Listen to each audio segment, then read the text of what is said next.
მთვარე თევზებში. მთვარე თევზებში არიან ადამიანები დიზაინის სასწაული აღქმით. მოკლედ ძალიან კარგი დიზაინერები არიან ხოლმე მთვარე თევზებში. მთვარე თევზებში არის ადამიანი, რომელსაც ძალიან ძლიერი ინტუიცია აქვს და სიზმრებს შეიძლება ძალიან კარგი სიზმრების ახსნის, ან ზოგადად ეზოთერიული მიმართულებები გქონდეთ. ეს არიან ადამიანები, რომლებსაც საზღვრები არ აქვთ. და რას ვამბობთ? მთვარე თევზებში არიან ადამიანები, რომლებსაც უჭირთ სხვა ადამიანების საზღვრების დაცვა. შეიძლება უჭირდეთ, თუ ამაზე ნამუშევარი არ არის.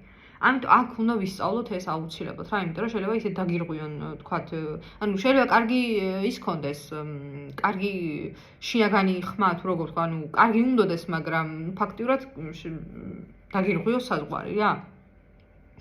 ძალიან უყვარს ჩახუტებები ხოლმე. ძალიან გულჩვილი ხალხია, სხვათა შორის მთვარე თევზებში, მაგრამ როგორ თქვა, ცოტა თუ დასჭირდათ ტყუილის თქმაც, ისე შეიძლება თქვა, რომ ვერც მიხვდეთ, რომ ტყუილია მაგალითად. ან თვითონ ჯერა შეიძლება ამის და არ ვიცი რა, მაგიტო ალბათ. მთვარე თევზებში არიან ადამიანები, რომლებსაც ხელოვნების მიმართ, სცენის მიმართ აქვთ ნიჭი და მიდრეკილებაც მათ შორის. და ზოგადად აი ამით ივსებიან, ხელოვნებით ივსებიან ხოლმე ძალიან. ძალიან კეთილშობილი ხალხია ხოლმე და ამ მიმართულებით ძალიან რელიგიურიც შეიძლება იყოს, ოღონდ ფრთხილად ფანატიზმში არ გადაგივიდეთ.